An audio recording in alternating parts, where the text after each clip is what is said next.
don't be a skinny bitch.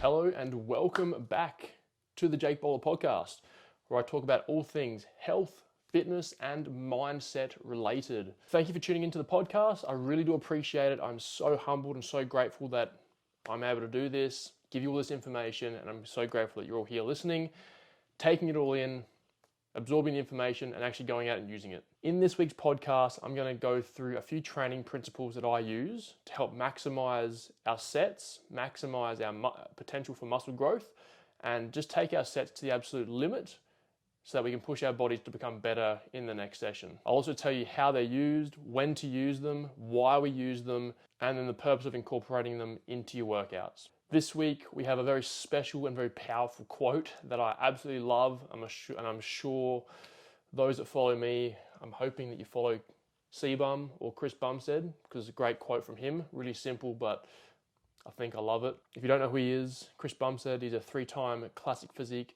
Mr. Olympia champion, probably going to be the 4th time this year, fingers crossed. But the quote is really simple. Don't be a skinny bitch. That is all. Wise words to live by. Now, jumping right into it, there are essentially 5 training principles or training techniques that we can use to take our training to that next level. Push ourselves past failure and get the most out of every single session, get the most out of every single muscle, and really push each set to failure without actually hurting ourselves. So the 5 are rest pause sets, drop sets, half and quarter reps. Don't worry, we'll go into that after. People might be going, holy shit, half reps, quarter reps, that's just stupid. There's a time and place for them, honestly. Triple drop sets and double drop sets, or other way around, whatever, and back off sets. Essentially, all of these 5 principles can be used throughout a workout, but you shouldn't be doing all of them or doing a lot of these with every single movement that you do. Because honestly, if you don't use these with caution, you can end up overtraining, minimizing how much rest you get, and increasing your chance of injury. So let's go through all 5 of these principles really quickly. Give you as much information as I can in a short period of time. That way you're not sitting here listening to me talk for too long. So first one, we have rest pause sets. Essentially what this means is at the end of your last set, not doing these in the first, second set, on usually like the 3rd or 4th set on that last one that you're doing, what we're going to actually do is let's say the goal is 10 to 12 reps, and on that last 3rd set you hit 10 reps, perfect. Rest for about 10 to 15 deep breaths, like just take not 10 to 15 seconds and do deep breaths, get your breath back, and then straight back into it again. Same weight, same position, whatever you were in, and just trying to push out go to failure on that last set after a 10 to 15 sort of deep breath rest. That's just a rest pause set. And you can, if you want to, you can do multiple of these. The more of these you compile on top of each other, the less reps you're going to get. But it's a really great way to just sort of push out 1, 2, 3, maybe 4 extra reps at the end of a set. Most of the time, I would do rest pause sets at the end of any machine exercise or any smaller muscle groups. I don't recommend doing these after things like squats, heavy dumbbell presses, and probably like a bench press or deadlifts. Usually saving these for more like a hack squat or an incline machine press or even cable flies, for example. Next, we've got a simple drop set, which most of us, I'm sure, are aware of and know how it works. Usually again on the last set, you can do sometimes, depending on the muscle group and the goal of your training, whether it's just to get a massive pump or whether it is to actually destroy them, get bigger muscles. You can do a drop set for a few sets in a row. It's quite soul destroying, but it can be a bit of fun and it can be sort of a way just to end off a workout. But normally what we would do is with a drop set, last working set of that exercise, let's say we're doing 50 kilos rope curl on the cables with the plates. A real simple way you can do this is dropping the weight by 25-30%. So maybe it's about 2 or 3 plates. You finish your last working set, 10 reps, and then you drop the weight by 20-30% and go again till failure. You can do this for most exercises. Again, I would probably avoid your compound exercises if you're going to do those. But at the end of some exercises, I would be definitely throwing in a a drop set. Again, wouldn't do this on every single exercise, because if you start, let's say you have a heavy leg day and you start doing this on every single leg exercise, by exercise 2 or 3, you're gonna have no energy left, you're gonna be out of breath, and your muscles are gonna be so fatigued, good luck doing anything else. So usually save this for maybe 1 or 2 exercises in the workout, and pick it however you want. Usually I love these on like lunges. You can do like weighted lunges, and then the last set, you do as many as you can, and then you drop the weight and just do body weight lunges for as many as you can. Really burns out the quads and the glutes. Following on from a drop set, we can do things like triple and quadruple and double drop sets, all that good stuff. These are really great for things like at the very end of a workout, on the very last set. So for me personally, like I would do this on a leg extension at the end of a more hypertrophy focused quad or leg day, where you can do, for example, we got 50 kilo leg extensions and we drop it down to 40, do more reps, drop it down to 30, do more reps, drop it down to 20, do more reps, and we go to failure on every single one of those exercises. Really great way to get a massive shoulder pump, a bicep pump, tricep pump. Don't usually do this on anything super heavy. So any machines, any cables, usually a great way to do this. Again, I would never ever do these on like a hack squat or a leg press or a machine sort of chest press sort of thing. I'd stick to maybe a single drop set for that one. But for everything smaller, you can definitely go into double, triple, quadruple drop sets, whatever you want to do, however you want to destroy yourself that day.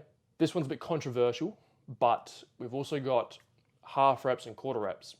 Now, before you go attacking me in the comments or whatever, I always train full range of motion, and the set ends when your full range of motion with perfect technique is no longer happening. So you're doing a lat pull down and you feel like you're only getting to halfway, and you start rocking a little bit. The set's done, you've lost your form, you've lost full range of motion.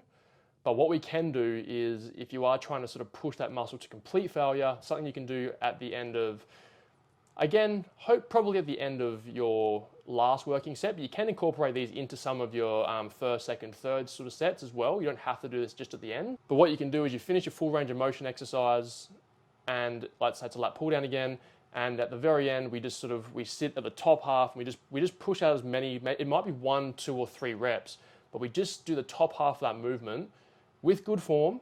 Again, we don't try and rock and sway. Good form, half reps, just to try and really fatigue the muscle and push it to its absolute limit.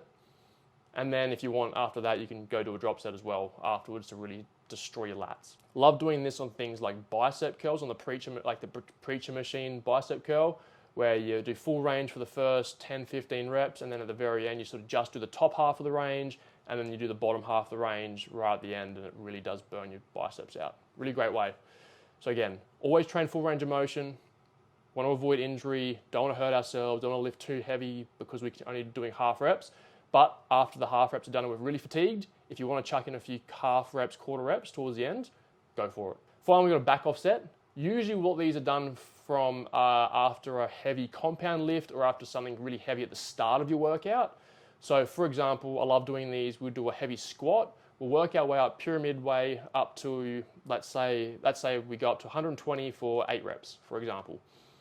We would do one set of really heavy, maybe 140 squats for like 4 reps, and then we'd back off set down to 120 and do maybe, it might even just be 2 working sets of 100 or 120, whatever it is on that day that we're doing. So we're sort of overreaching a little bit on the first set. We're sort of working our way up to that first set, and then we're going to back off set for 2 sets, which a few more reps, lighter weight, really focusing on technique, but it should almost feel lighter than normal because we've sort of overstimulated our nervous system to be lifting that heavier weight, and then the back off set we can work the muscle a bit more. So I use all of these training principles myself. I use them all in all my programs that I've been writing.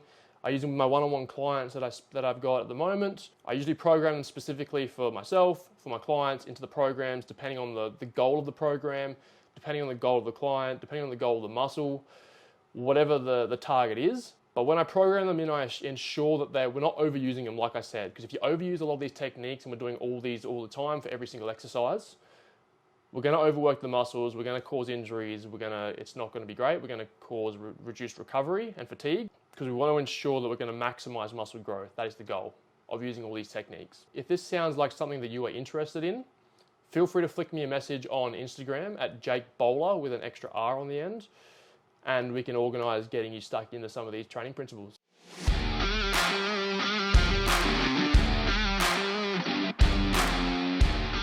And that's going to wrap up this week's podcast. I hope you all enjoyed listening to the podcast this week. I kept it nice and short for you.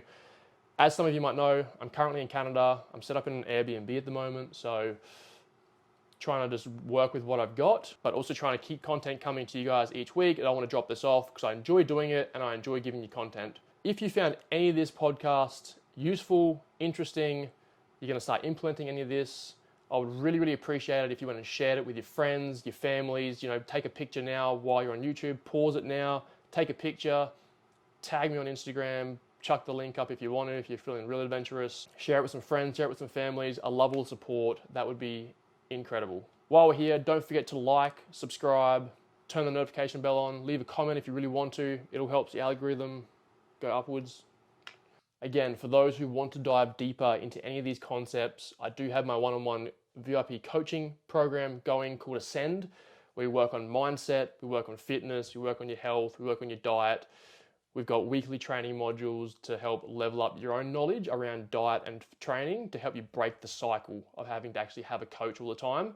If you can learn all the tools yourself to be able to propel yourself beyond where you're at now, stop holding yourself back, stop making excuses, give you the ultimate mindset to take your body, mind, and physique to the next level, let me know, send me a message on Instagram, and let's get you started now. But thank you for listening again. Really appreciate it.